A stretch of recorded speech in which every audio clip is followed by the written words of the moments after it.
Nahmaduhu wa nasta'inuhu wa nastaghfiruh wa na'udzu billahi min syururi anfusina wa sayyiati a'malina. May yahdihillahu fala mudhillalah wa may yudlilhu fala hadiyalah. Wa asyhadu an la ilaha illallah wahdahu la syarikalah wa asyhadu anna Muhammadan abduhu wa rasuluh. Allahumma shalli ala Muhammad wa ala alihi wa ashabihi wa man tabi'ahum bi ihsanin ila yaumiddin. Ya ayyuhalladzina amanu taqullaha haqqa tuqatih wa la tamutunna illa wa antum muslimun. Ya ayyuhan nas ittaqu rabbakum alladzi khalaqakum min nafsin wahidah wa khalaqa minha zawjaha wa bassa minhuma rijalan katsiran wa nisaa'a wattaqullaha alladzi tasaaluna bihi wal arham innallaha kana 'alaikum raqiba. Wa ba'd, fa inna asdaqal hadisi kitabullah wa khairal hadyi hadi Muhammadin sallallahu alaihi wasallam, syarrul umuri muhdatsatuha fa inna kulla muhdatsatin bid'ah wa kulla bid'atin dhalalah wa kulla dhalalatin finnar. Ayolah ikhwah, semoga Allah Ta'ala mencurahkan rahmat, fadilah dan ampunan untuk kita semuanya. Semua orang ingin sukses, gak ada yang mau gagal. Dan syukur yang dibangun di atas sabar, itulah kunci kesuksesan. Allah menjelaskan, la in syakartum la azidannakum. Bila kamu syukur, menggunakan nikmat untuk semakin meningkatkan ketaatan, niscaya akan saya tambah, entah 10 kali, 700 kali, sampai bilangan yang kita enggak mampu menghitung. Dan syukur baru bisa terlaksana ketika orang punya sabar, kemampuan mengendalikan emosinya untuk tunduk kepada apa yang dibawa Nabi Sallallahu Alaihi Wasallam. Yang tugas Nabi SAW membacakan ayat-ayat Allah. Yang tugas Nabi SAW menjelaskan tafsirnya. Itu pun juga wahyu juga. Apa yang dibawa Nabi SAW, karena tidak pernah bicara dari hawa nafsu. Tugas Nabi SAW adalah menjawab pertanyaan umat. Tugas Nabi SAW adalah memberi contoh bagaimana mempraktekkan Islam yang benar. Dan para sahabat telah sukses persis dengan Nabi SAW. Tugas Nabi SAW adalah membacakan ayat-ayat Allah, mengajarkan kitab dan hikmah. Tugas Nabi SAW mengeluarkan manusia dari gelap menuju kepada cahaya. Tugas Nabi SAW adalah memberikan kabar gembira kepada yang taat dengan surga, ampunan Allah Ta'ala, dan memberikan ancaman, peringatan kepada yang maksiat supaya segera bertobat. Akhirnya mereka pun juga mendapatkan ampunan. Bila tidak, neraka telah menunggu. Itulah namanya kesabaran, tunduk kepada apa yang dibawa Nabi SAW. Akhirnya dia melaksanakan ketaatan. Siapa yang sabar, pahalanya tidak bisa dihitung.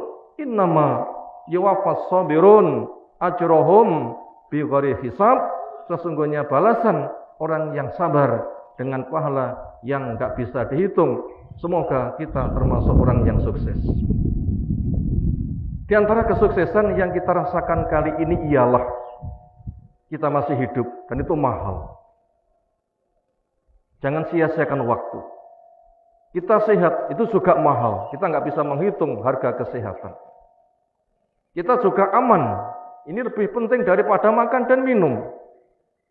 Kita pun juga punya jatah makan sehari.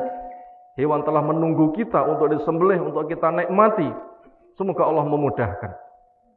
Dan berbagai macam fadilah yang lain dengan terjaga dengan Islam. Kita berada di bulan yang luar biasa. 3 bulan haram berturut, Dzulhijjah berada di tengah. Amal 10 hari pertama paling dicintai oleh Allah Ta'ala. Setelah yang wajib-wajib, setelah orang yang mati syahid. Selebihnya, amal soleh di 10 hari pertama paling dicintai oleh Allah Ta'ala. Kita memperbanyak takbir. Dan itu selama 13 hari pertama. Spesial, dihiaskan dengan takbir. Allah memerintahkan, wadkurullaha fi ayamin ma'dudat, supaya kalian banyak berzikir menyebut Allah di hari-hari yang dihitung. Itu hari-hari tasyrik.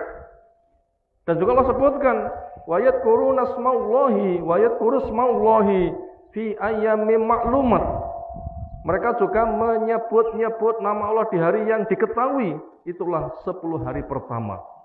Ibnu Umar, Abu Hurairah, sampai ke pasar-pasar bertakbir. Wong sak pasar ikut takbir.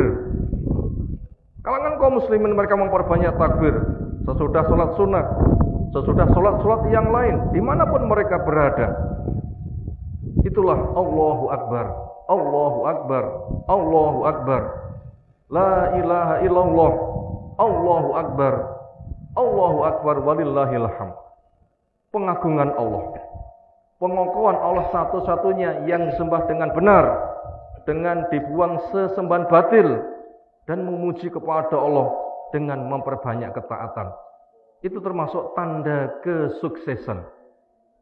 Siapa yang dimudahkan rezekinya, silahkan menyembelih. Apabila dihukumi dengan sunnah, itu sunnah muakkadah, amat sangat dianjurkan. Bahkan ada yang mengatakan wajib. Sedekah tidak akan mengurangi harta. Tapi siapa pengen kaya dengan sedekah? Setiap pagi malaikat turun, jumlahnya 2. Kepada yang sedekah didoakan, Allahumma ati munfiqan khalafan. Ya Allah, berilah kepada yang sedekah ganti.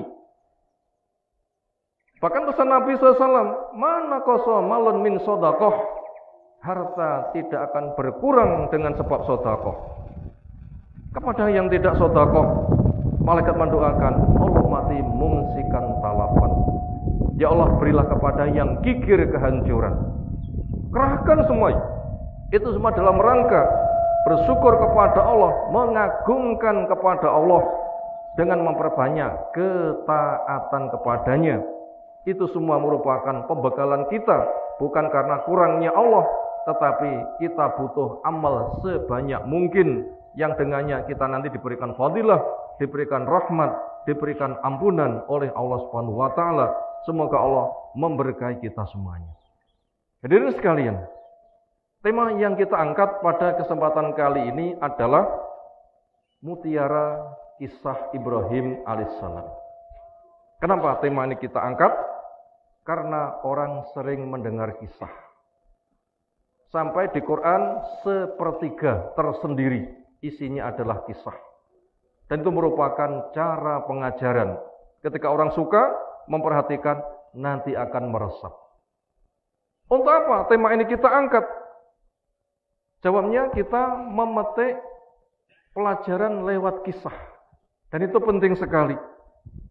Hadirin sekalian, bagaimana nilai kisah di dalam Islam? Enggak koyok wong Jawa punya unen-unen, kisah sering diberi istilah dengan dongeng. Apa dongeng? Tipa itu gak mengeng, hanya sebatas pengantar tidur. Begitu turu gak kelingan opo-opo. Quran membawa kisah bukan seperti itu, tetapi dia memiliki nilai asdaq, ucapan yang paling benar.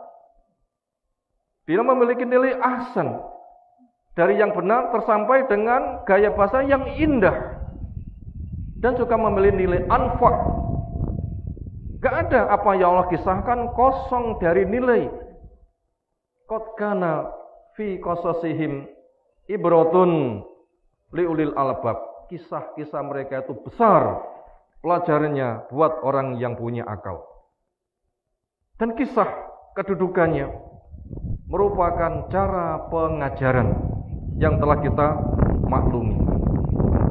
Dan supaya kisah itu bermanfaat, ada syarat kemanfaatan datang kepada kita. Apa itu?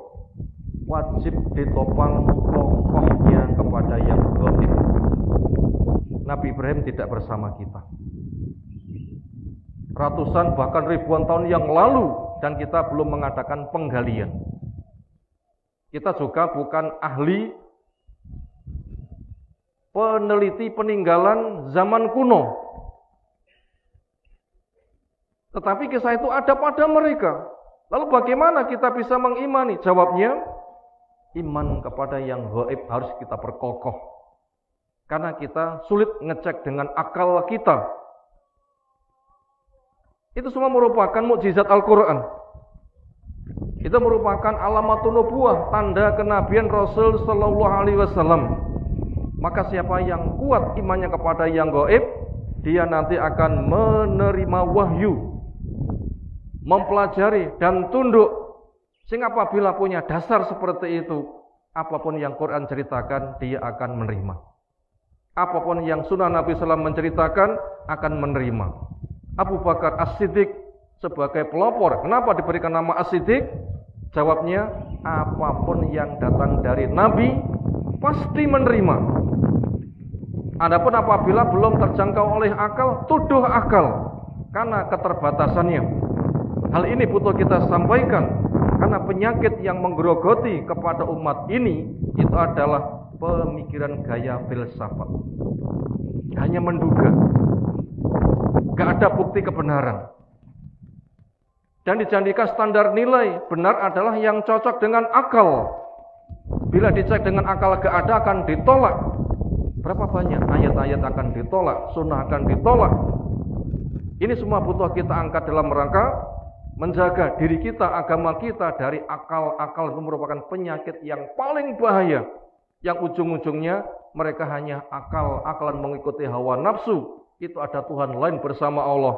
Inilah perkara yang amat sangat membahayakan. Makanya iman kepada yang gaib itu wajib dan harus kita kokohkan, sehingga apapun yang kita dapatkan nanti kita akan bisa menerimanya. Sementara fungsi akal untuk apa?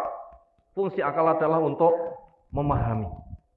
Mata melihat, telinga mendengar, pemikiran merenungkan dengan cara apa yang telah ada generasi pertama. Itulah Al-Quran, ditafsirkan dengan sunnah yang sahih, dipahami diamani sebagaimana para sahabat. Itu tugas akal untuk ke sana, sehingga ketika sudah jelas, tinggal sami'na wa ata'na, dan kita taat dan memperbanyak doa, zikir, sedekah yang dengannya orang akan menjadi selamat. Bagaimana kisah ringkas Nabi Ibrahim? Yang mutiara insya Allah akan kita petik pada kesempatan kali ini sebagai pelajaran. Setelah kokoh akidah tauhid, Tuhanku bukan bintang, Tuhanku bukan bulan, Tuhanku bukan matahari, tapi Tuhanku yang menciptakan semuanya. Manusia di dunia belum dipertemukan dan akan ketemu di surga, dan nikmat yang paling besar. Semoga kita dihalalkan masuk surga dan dapat nikmat yang paling indah, memandang Allah Subhanahu wa taala. Tujuan penting dari setiap muslim itu ke sana. Semua amal kita gunakan untuk mencari wajah Allah.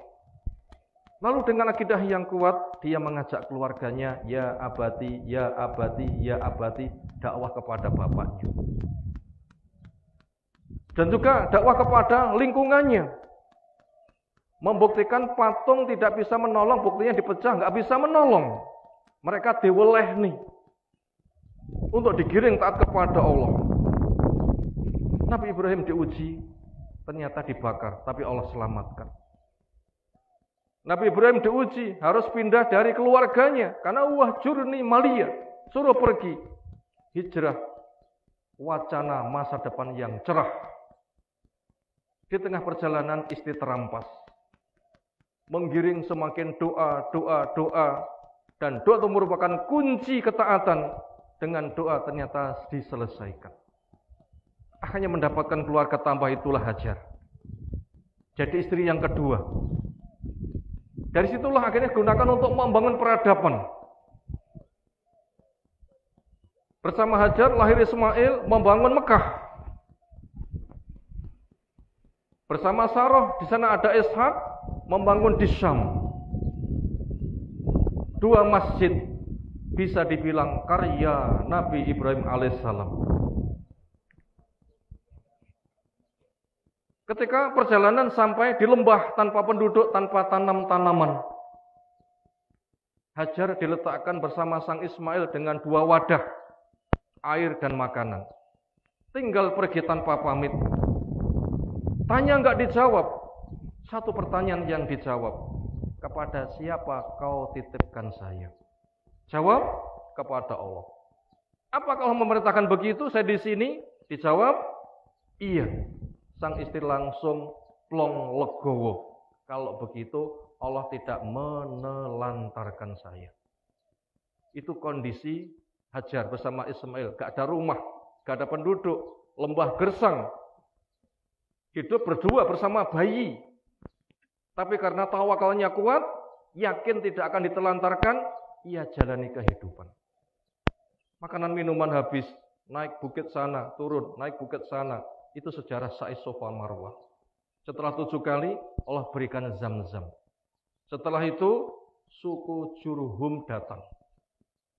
Hajar orang yang supel, pergaulannya baik, sehingga masyarakat pun juga suka. Jadi perkampungan yang kuat. Ismail dewasa, lalu menikah. Hajar meninggal. Ibrahim kunjung pertama, masih ketemu menantu. Ketika kurang syukur, akhirnya pesen, sepertinya rumah ini daun pintunya butuh untuk diganti. Lalu kunjung yang kedua, masih ketemu menantu, tapi yang kedua, yang ini luar biasa syukur qanaah, teguhnya. Ketika pulang pamit, rumah ini supaya dijaga pintunya. Ketemu yang ketiga, setelah kangen-kangenan baru membangun Ka'bah. Di sana juga dimimpikan untuk menyembelih, akhirnya Allah ganti kambing. Itulah sejarah kurban. Nabi Ibrahim juga berdoa, ya Allah, di tempat ini utuslah orang yang membacakan ayat-ayat-Mu, mensucikan mereka, mengeluarkan mereka dari gelap menuju kepada cahaya. Itu sebab doa Ibrahim dengan terutusnya Nabi terakhir yang risalahnya sampai kepada kita, yang kita mengenang Nabi kita, Nabi Ibrahim alaihissalam, dengan sholawat di dalam sholat kita semuanya. Nabi kita, Nabi Ibrahim selalu kita sebut dengan Allahumma sholli ala Muhammad wa ala ali Muhammad kama sholaita ala Ibrahim wa ala Ibrahim innaka Hamidum Majid, dan seterusnya. Itu sejarah ringkas tentang perjalanan Nabi Ibrahim alaihissalam. Dari situ apa mutiara yang bisa kita petik? Satu, di dalam kehidupan kita, hidup diciptakan untuk beribadah, akidah harus kokoh. Ibarat rumah, itu fondasi. Itulah kalimat la ilaha illallah.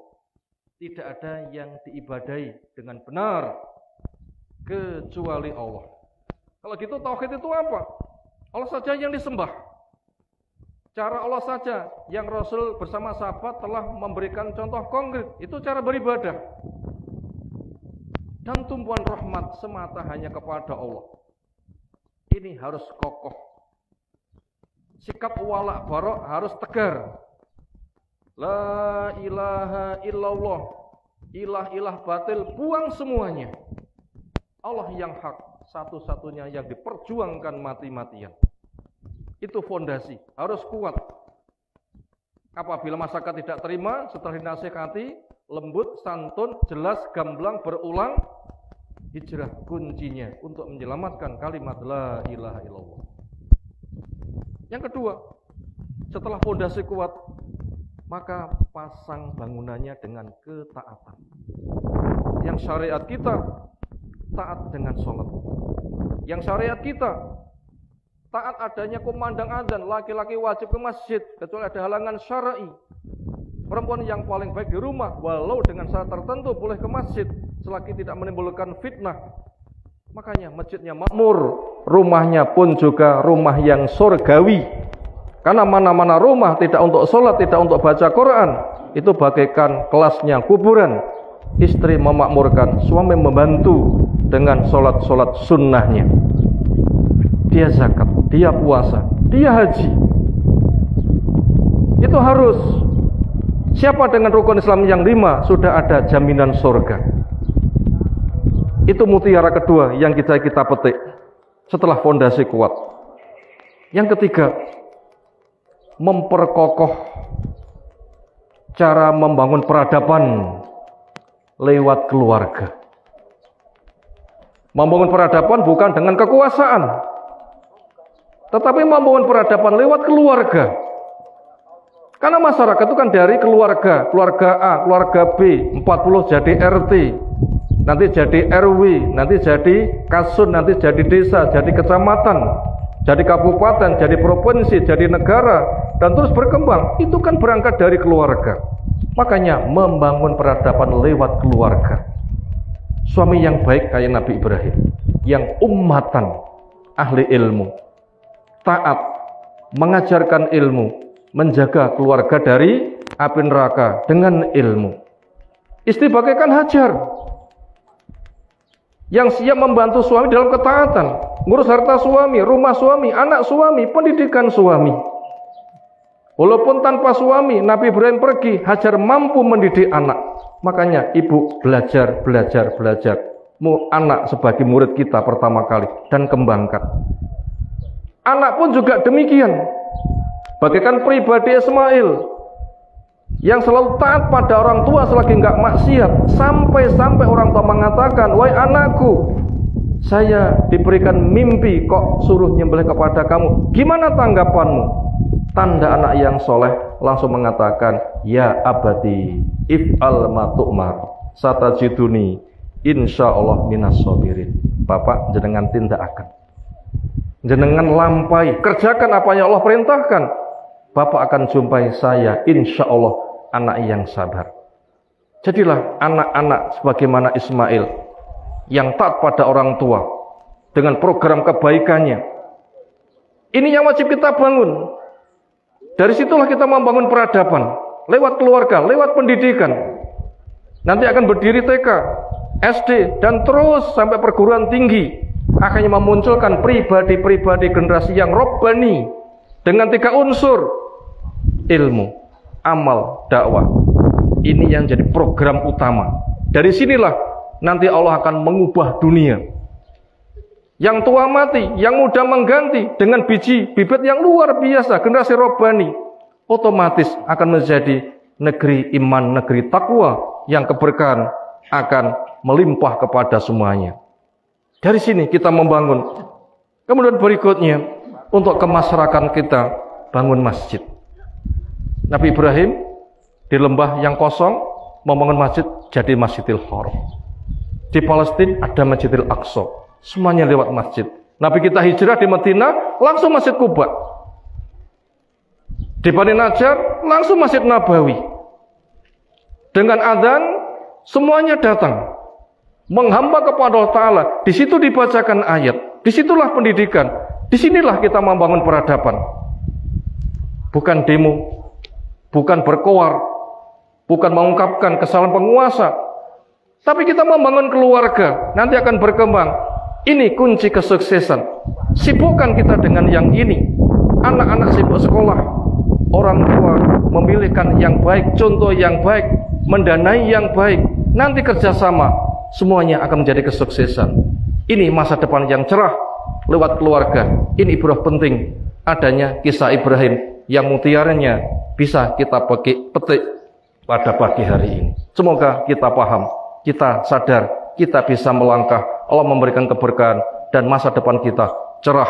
Semoga Allah memberkahi kita semuanya. Ini sekalian, ini khutbah yang kita sampaikan. Lalu khutbah yang kedua, ketika telah umum disampaikan, Nabi SAW datang kepada ibu-ibu. Mungkin saya nggak datang, kayaknya terwakili dengan pengarah suara. Ini nasihat khusus untuk ibu-ibu pada khutbah sesi yang kedua. Waktu itu ibu-ibu dinasihati apa oleh Nabi SAW?